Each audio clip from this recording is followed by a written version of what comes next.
Radujemo se, draga braćo i sestre, današnjem danu i događaju, ovoj svetoj nedelji, kada smo služili liturgiju, koju služimo liturgiju ovde u Južnom Čikagu, u crkvi Svetog Simeona Mirotočivog. I smatramo za veliki blagoslov Božji što je sa nama visoko preosvećeni mitropolit Amfilohije, arhijepiskop Cetinski, mitropolit Crnogorsko-Primorski i čuvar egzarh sveštenog trona Pećkog. Visoko preosvećeni vladika nije prvi put u ovom hramu, služio je i ranije, kao što je više puta dolazio u našu eparhiju, u naš manastir Novu Gračanicu, posjećivao druge crkvene opštine, naš verni narod ovde, ali i širom ovog kontinenta. I svaki put kada je dolazio, mnogo nam je pomogao u rešavanju naših crkvenih pitanja. I možda niko drugi kao mitropolita Amfilohije posle patrijarha Pavla nije zaslužan za prevazilaženje naše nesretne crkvene podele i za rešavanje crkvenog pitanja onako kako Bog voli i blagosilja, kako je vekovima bila ustrojena naša jedina sveta, saborna i apostolska crkva pravoslavna. I kao što rekoh, uvek kad vladika dođe mi se obradujemo i da vidimo vladiku, ali da čujemo njegove reči, pouke, ohrabrenja i mudrosti evanđelske i reči iz njegovog životnog iskustva. Mi ćemo u crkvenom domu u sali govoriti još kasnije, ali ja bi sada ovoga puta na ovom mestu, pozdravljajući još jednom dobrodošlicom našeg dragog vladiku, teo da ga zamolim da nam uputi nekoliko reči, pouke, utehe, evanđelske istine i mudrosti. Preosvećeni vladiku, časni oci, draga braćo i sestre, na kraju svete liturgije, poslije svetog pričešća, izgovaramo ovu molitvu blagodarnosti Bogu za sve što nam je darivao i čime nas je obdario, i da kažemo Gospodu da upravi put naš, da nas utvrdi u strahu svome, da čuva život naš i da usmjeri stope naše, kako bi mogli njemu da pjevamo i njemu da služimo, jer je on jedini koji je osvećenje duša i tijela naših. Tim svetim riječima mi ukratko izražavamo punoću našeg hrišćanskog opredjeljenja i temelje našeg hrišćanskog prizvanja. Ima ništa važnije za čovjeka nego da pronađe pravi istinski put kojim treba da hodi. Zato i kažemo Gospodu i molimo se njemu da nam upravi naš put. Prije svega da nam otkrije, nama je otkrio, ali svim ljudima da otkrije pravi put kojim treba da svi ljudi hode. A ima li ljepše puta, značajnije puta, važnije puta od onoga koji nam je Bog otkrio i na koji nas je Gospod i uputio svojim riječima: ja sam put, istina i život. Nema drugoga puta kojim bi čovjek hodio na ovoj zemlji u toku svog kratkog prolaznog života, od njega kao puta koji vodi ne samo kroz lavirinte ovoga zemnoga života, nego se otkriva kao put koji vodi u vječni i neprolazni život. Vodi on kao put, jedini put na koji je prizvan da hodi čovjek, vodi istini, jer put koji vodi ne istini, vodi zabludama, lažima, lažnom življenju, lažnom mišljenju, lažnom ponašanju. To nije put dostojan čovjeka. Jedini put dostojan čovjeka jest onaj put kojim on hodi i preko koga on otkriva pravu istinu, istinu o sebi samome, istinu o ovom svijetu u kome živi, istinu o svome nastanku, istinu o svom vječnom prizvanju i vječnom naznačenju. Samo on može biti taj koji je istinski i pravi put, upravo zato što je on početak i kraj, zato što on ne samo što da znade smisao svijeta i čovjeka i života, nego je on taj u kome se sadrži smisao svijeta i čovjeka i vječno i neprolazno naznačenje ljudskoga života.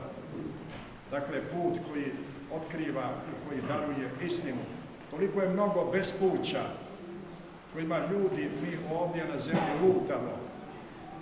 Toliko je mnogo lažnih bogova kojima ljudi služe i kojima se ljudi klanjaju.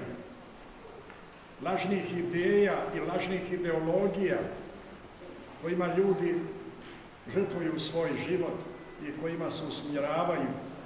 A jedini istinski put, jedina istinska ideja, jedina istina koja je darovana čovjeku jeste upravo on kao vječni Bog, kao vječna istina, on koji nam otkriva i tajnu, Božju tajnu, a u isto vrijeme on kao onaj koji je primio ljudsku prirodu, otkriva nam tajnu čovjeka, tajnu ljudske prirode, tajnu smisla ljudskoga života.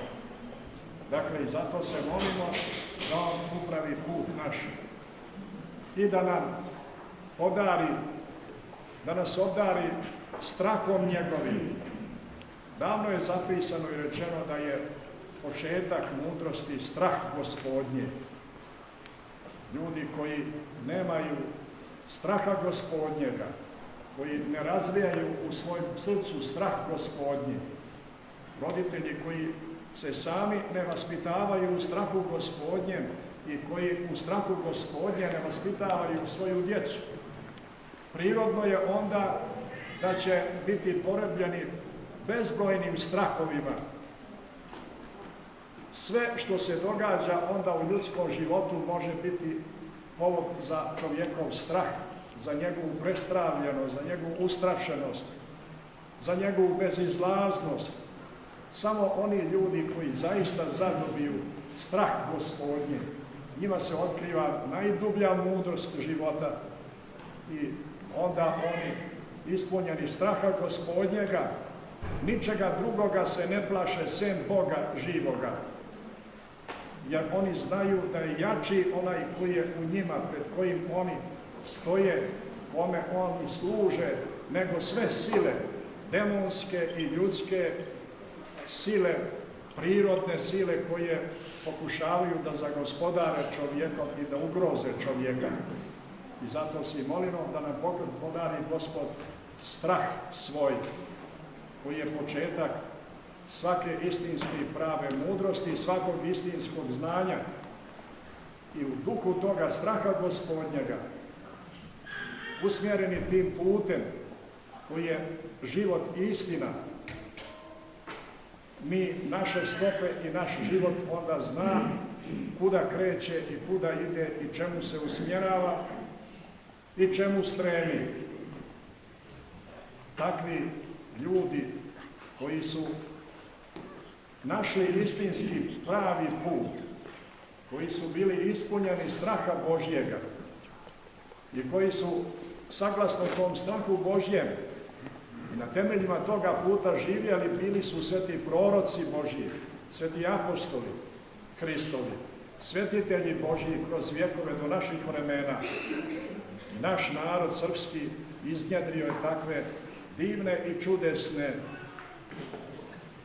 putevoditelje, pa zato i pjevamo našem duhovnom ocu, svetome Savi, puta vodjašegov žizan, ti koji si nas vodio putem koji vodi u život vječni. Tebe mi priznajemo za svoga jedinog putevoditelja i jedinog usmjeritelja naših stopa i našega života. I ne samo sveti Sava, nego svi sveti Božji ugodnici iz roda našega svetosavskoga. Mi ove iduće godine proslavljamo 900. godišnjicu rođenja svetoga oca našega Simeona Mirotočivoga, kome je posvećen ovaj sveti hram. I dobro je uvijek da se sjećamo njega, posebno mi, njegov narod, svetosavski i svetosimeonovski, a naročito je dobro da se sjećamo njega, imena njegovog i njegovog djela, životnog podviga ove godine kada obilježavamo 900. godišnjicu njegovoga rođenja, a posebno vi koji se molite ovdje i služite i pričešćujete se svetinja Gospodnje tijela i krvi, krštavate se i vjenčavate se u ovom svetom hramu posvećenom svetom Simeonu Mirotočivom. Velike su njegove vrline, veliki su njegovi podvizi, a najznačajniji od svega u njegovom životu jeste upravo što je on krenuo tim jedinim putem koji vodi u život večni i neprolazni. I ne samo što je on krenuo, nego što je svoj narod uputio i naučio ga da i on proputi tim životom koji vodi u vječni život. Mnoge su vrline svetog Simeona Mirotočivog, ali ima jedna od vrlina koja njega krase, a rijetko kad krase ljude koji su imali vlast kao što je on imao, koji su bili vladari kao što je on bio. Jer obično vlast je ona koja učini ljude gordima i nadmenima. A gordost i nadmenost nije vrlina darovana od Boga. Sveti Simeon Mirotočivi, pored mnogih drugih vrlina, imao je posebno tu vrlinu beskrajnog smirenja i smirenouglja. To pokazuje i njegov život, to pokazuje njegovo odricanje od prestola 1196. godine. To pokazuje i njegovo oblačenje u monaški život. Postao je od Stjepana, postao je Simeon. To pokazuje i njegov odlazak smireni u Svetu Goru zajedno sa svojim sinom Savom. To potvrđuje jedno predanje koje sam čuo u Svetoj Gori, koje nije nigde zapisano. Čuo sam od jednog divnog jelina Grka, jeromonaha u pustinji Svetogorskoj. Naime, kaže on, kako je zapamćeno, kad je sveti Simeon došao u manastir Hilandar, onda i primio monaški čin. On se ponašao u manastiru kao svaki drugi najobičniji monah. Nije tražio za sebe nikakve privilegije, iako je to mogao da traži od svoga sina koji je bio iguman manastira Hilandara.